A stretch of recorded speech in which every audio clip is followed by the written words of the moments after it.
Law के paper में CA students की जो सबसे बड़ी कंफ्यूजन होती है वो यही होती है कि सर सेक्शन याद करने हैं कि नहीं करने हैं। अगर नहीं करने तो क्या उसके नंबर कटेंगे, अगर करेंगे तो गलत हो जाएगा तो उसका क्या इम्पैक्ट होगा, अगर करते भी हैं तो वो बार बार भूलते हैं। ठीक है, अगर याद हो भी जाता है तब भी कंफ्यूजन से रहती है कि अगर गलत हो गया तो क्या होगा। ठीक है जी, तो इस वीडियो में हम सारी यही बातें करेंगे। ठीक है, तो चलिए, जैसे आपको पता ही है कि जो हमारा लॉ का पेपर है सीए इंटरमीडिएट का, ठीक है, वो दो भागों में बटा हुआ है। एक क्या है, कंपनी लॉ है, ठीक है, और दूसरा क्या है, अदर लॉज है। ठीक है, अब जो कंपनी लॉ का पेपर है वो कितने मार्क्स का है, 60 मार्क्स का है, और जो अदर लॉज है वो कितने मार्क्स का है, 40 मार्क्स का है। ठीक है, और जो कंपनी लॉ का पेपर है, ठीक है, उसमें कितने 1 से लेके 140 जो सेक्शंस हैं वो कवर होते हैं। ठीक है, और जो अदर लॉज हैं वो आपको पता ही है कि जनरल क्लोजेज लॉ हो गया, या इंटरप्रिटेशन ऑफ स्टैट्यूट हो गया, ठीक है, या उसके अलावा आपका जो नेगोशिएबल इंस्ट्रूमेंट एक्ट है, या इंडियन कॉन्ट्रैक्ट एक्ट का कुछ जो हिस्सा है, बेलमेंट वगैरह, इंडemnity वगैरह, ठीक है, एजेंसी वगैरह, है कि नहीं, तो वो है उसमें। ठीक है जी, तो ये 40 मार्क्स का है, ये 60 मार्क्स का, ये आपको पता है। अब क्वेश्चन जो है हमारा वो है कि हमें सेक्शन याद करने हैं कि नहीं करने हैं। देखिए, जो कंपनी लॉ के सेक्शंस हैं वो तो आपको याद करने ही करने हैं, यस, आपको याद करने ही चाहिए। बट हाँ, जो अदर लॉज हैं उसमें आपको सेक्शन याद नहीं करने चाहिए। बट हाँ, यहाँ पे आपको लगता है कि हाँ भी ये क्वेश्चन जो बार बार रिपीट हो रहा है, ठीक है, जो क्वेश्चन कुछ ऐसे होते हैं जो बार बार रिपीट होते हैं, आईसीआई जो है उसको बार बार उसको एग्जाम में डालता है, तो जो मोस्ट इंपॉर्टेंट सेक्शंस हैं, ठीक है, अब वो मोस्ट इंपॉर्टेंट है कि नहीं है ये कैसे डिसाइड होता है, मैंने बताया आपको। ठीक है, जो मोस्ट इंपॉर्टेंट सेक्शंस हैं वो पता कहाँ से लगेगा हमें, जैसे मान लीजिए हम बिना कोई सेक्शन याद करे हम अपना स्टडी कर रहे हैं, ठीक है, जो पार्ट बी की जो 40 मार्क्स का है, ठीक है, वहाँ पे अगर मान लीजिए कोई क्वेश्चन बार बार आ रहा है, ठीक है, यानी कि यूजुअली वो रिपीट हो रहा है, तो उसमें जो सेक्शन है फिर आपको वो याद कर लेना चाहिए। ठीक है, अब क्वेश्चन ये है कि सर ये जो 1 से लेके 148 जो सेक्शंस हैं ये याद कैसे करने हैं। ठीक है, इसमें तरीका बिल्कुल सिंपल होता है। ठीक है, जो आप स्टडी करते हैं तो पहले उसमें ज़्यादा सेक्शन याद करने की कोशिश मत कीजिए, ठीक है, स्टार्टिंग में, बट धीरे धीरे आप सिर्फ कॉन्सेप्ट समझिए। पहला तो फोकस होना चाहिए कॉन्सेप्ट समझने को। कॉन्सेप्ट जब समझते जाएंगे तो साथ साथ आपको सेक्शन भी याद होते जाएंगे। जैसे देखिए, अब चार्जेस के सेक्शंस होते हैं, ठीक है, चार्जेस का क्या है कि पहले आपको कॉन्सेप्ट समझना है।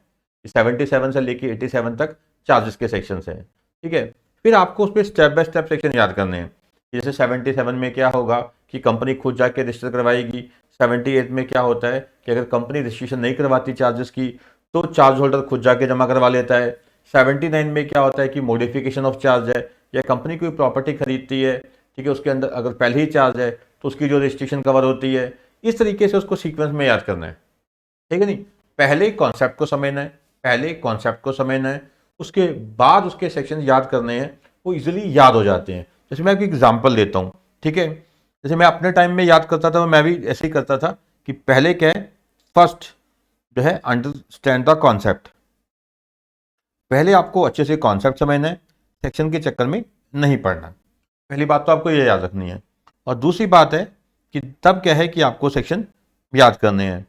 याद करने का मैं तरीका बता ही रहा हूँ, ठीक है, सिंपल है। जैसे एक एग्जाम्पल दी, एक मैं और एग्जाम्पल देता हूँ। जैसे डिविडेंड चैप्टर है, ठीक है, आपने पढ़ लिया अच्छे से, फिर आप याद करिए, जैसे अब रिविजन करनी है उसकी दोबारा पढ़ने के बाद साथ साथ रिवाइज करना है, तो फिर होता है सीक्वेंस में कि 123 में क्या है कि कंपनी डिविडेंड डिक्लेयर कैसे करती है, उसके सोर्सेज क्या हैं, ठीक है, वो सारा किस में आता है 123 में। फिर 124 में क्या है कि अगर डिविडेंड जो है 30 दिन के अंदर पे नहीं हो पाया तो कहाँ चला जाएगा, वो चला जाएगा अनपेड डिविडेंड अकाउंट में। ठीक है, फिर उसके बाद 7 साल तक पे नहीं हो पाया तो 125 के तहत क्या है, वो आईईपीएफ में जो अकाउंट मेंटेन होता है, investor education and protection fund, उसमें ट्रांसफर हो जाता है।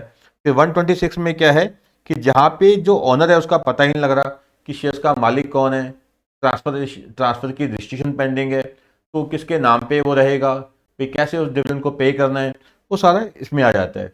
फिर एक डिविडेंड अगर पे ही नहीं किया गया विद इन टाइम 30 दिन के अंदर तो पेनल्टी क्या है। तो ये एक तरीका होता है सेक्शन याद करने का। ठीक है, जैसे आपने पहले क्या करना है, कॉन्सेप्ट को समझा, उस पर्टिकुलर चैप्टर के कॉन्सेप्ट को समझा, फिर उसका सेक्शन का सीक्वेंस याद रखने की कोशिश की। ठीक है, सीक्वेंस में। कैसे? जैसे 123 क्या है? डिक्लेरेशन ऑफ डिविडेंड, डिविडेंड के सोर्सेस क्या है। 124 क्या है कि डिविडेंड अगर 30 दिन में पे नहीं हुआ तो अनपेड डिविडेंड अकाउंट में ट्रांसफर करना है। कि 7 साल तक पे नहीं हुआ आईपीएफ में करना है। आईपीएफ का सेक्शन कौन सा हो जाएगा? 125।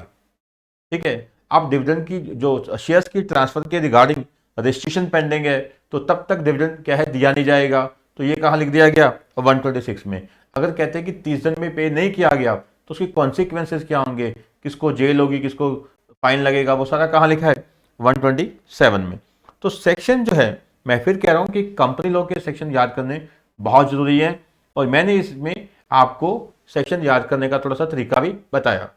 ठीक है, जहाँ जीएम के सेक्शन स्टार्ट करेंगे, जैसे अब मैनेजमेंट एंड एडमिनिस्ट्रेशन चैप्टर है, 88 से लेके 122 तक सेक्शन स्टार्ट होते हैं उसके। बट जो मीटिंग्स के सेक्शंस हैं वो स्टार्ट होते हैं 96 से। ठीक है, एजीएम का क्या हो गया? 96 कि कंपनी एजीएम बुलाएगी। 97 में क्या आता है कि कंपनी अगर नहीं बुलाती तो फिर एनसीएलटी बुलाएगा। फिर ईजीएम क्या है कि एनसीएलटी बुलाता है 98 में। 99 में पेनल्टी है।